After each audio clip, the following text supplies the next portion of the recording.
بسم الله الرحمن الرحيم.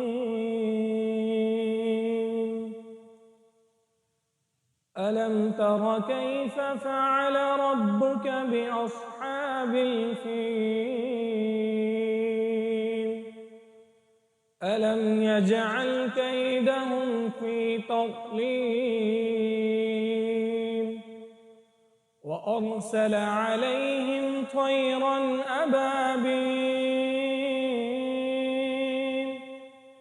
ترميهم بحجارة من سجيل